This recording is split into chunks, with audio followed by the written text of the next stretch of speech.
কি খবর? কেমন আছেন সবাই? আশা করি সবাই খুব ভালো আছেন এবং সুস্থ আছেন।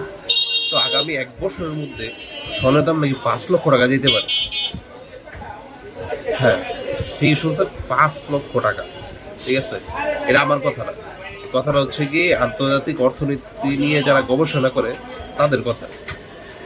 কারণ বিশ্বব্যাপী এখন যে ওয়ার চলতেছে, ইরান এবং যুক্তরাষ্ট্র যে ওয়ার চলতেছে, এটা যদি ঠিক মতো না থামে, ঠিক আছে, আর এটার বিপরীতে হচ্ছে কি আপনার ডলার, বিভিন্ন দেশের ব্যাংক আগে যেরকম ডলার ক্রয় করতো ওরকম ডলারই তো এখন ক্রয় করতেছে না। ডলার বিপরীতে এখন ওরা সব স্বর্ণ কিনতেছে, স্বর্ণ কিনে মজুত করতেছে। তো সেই হিসাবে ডলার দাম কমতেছে, স্বর্ণের দাম কিন্তু বাড়তেছে। অনেকে বলতেছে যে ইরান এবং যুক্তরাষ্ট্র যদি এই ঝামেলা শেষ হয়ে যায়, স্বর্ণের দাম হয়তো ১ লক্ষ টাকা বা ১.৫ লক্ষ টাকা চলে আসবো। না, এমনটা হইব না। কারণ এখন পর্যন্ত আমার দেখা বা যে সমস্ত গবেষণা বা রিপোর্ট যেগুলো বলতেছে, স্বর্ণের দাম এখন পর্যন্ত যত বাড়ছে কোনো সময় কমে না। কমছে ২-৩ হাজার টাকা এদিক সেদিক হয়েছে, হয়তো ২০,০০০ টাকা বাড়ছে, স্বর্ণ ৫,০০০ টাকা কমছে, কিন্তু ওই আহামরি কিন্তু স্বর্ণের দাম কোনো সময় কমে নাই।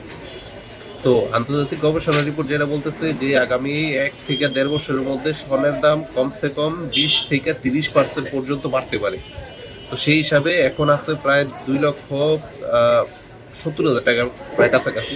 তো সেই হিসাবে প্রায় ৩.৫ থেকে ৪ লক্ষ টাকা হইতে পারে ১ থেকে ১.৫ বছরের মধ্যে, যদি বিশ্বের অর্থনৈতিক অবস্থা এরকম থাকে। তো আশা করি যে অর্থনৈতিক অবস্থা দেশের ভালো হয়ে যায়, কারণ ভালো হলে আমগো সুবিধেও, আমরা যারা বিশেষ করে স্বর্ণকার আছি, ঠিক আছে।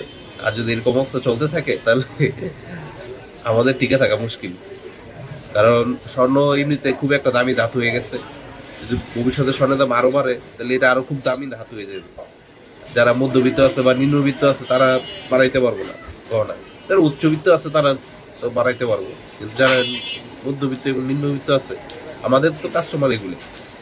আমরা যারা ছোটখাটো দোকানদার আছি, মহল্লা ভিত্তিক যারা আমরা দোকানদারি করি, তাকেও ছোটখাটো মানে যারা মধ্যবিত্ত এবং নিম্নবিত্ত তারাই আমাদের কাস্টমার। তো এরকম দাম যদি আসমানে যেতে থাকে, ঠিক আছে, আপনার এই ব্যবসা ধরে রাখতে পারব না বা করতে পারব না। তো আমরা চাই যে দামটা এটা কমে যায়, ঠিক আছে, আরে নাগালের মধ্যে থাকুক, কিন্তু এটা তো হইব না। কারণ এটা আপনার আমার কথায় তো হইব না, আর আপনার আমার চিন্তা করে দাম কমবো না। কারণ স্বর্ণ এমন একটা ধাতু, এটা পৃথিবীতে খুঁজে পাওয়া খুব কষ্টকর।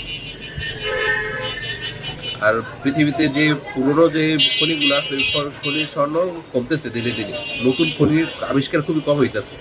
আর স্বর্ণ এখন প্রচুর প্রচুর মজুদ হইতেছে, বিভিন্ন দেশের ব্যাংক, সেন্ট্রাল ব্যাংকগুলো স্বর্ণ এখন প্রচুর মজুদ করতেছে। কারণ স্বর্ণ এমন একটা ধাতু, এটা লস নাই, এটা কোনো সময় লস নাই।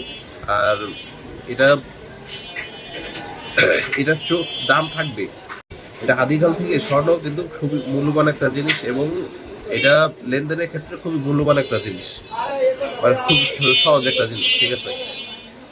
তো বলা যায় না কি হয়, ঠিক আছে, কিন্তু দাম যে বাড়বে এটা এটা সত্যি। কারণ লাস্ট ১ বছরের মধ্যে প্রায়, লাস্ট ১ বছর আগে কত ছিল স্বর্ণের মূল্য? ১,৬০,৬৫,৭০ ছিল। তো সেই জায়গায় ১ বছর পরে আইসা প্রায় ২,৬০,৬৫, ১ বছরের মধ্যে কিন্তু ১ লক্ষ টাকা বেড়ে গেছে। তো বলা যায় না, হইতেও পারে আগামী ১ বছরের মধ্যে প্রায় ২,৫ লক্ষ টাকা, সরি, আগামী ১ থেকে ১.৫ বছরের মধ্যে, আগামী ১ থেকে ১.৫ বছরের মধ্যে ৩.৫ থেকে ৪ লক্ষ টাকা হয়ে যেতে পারে স্বর্ণের দাম। দেখা যাক কি হয়।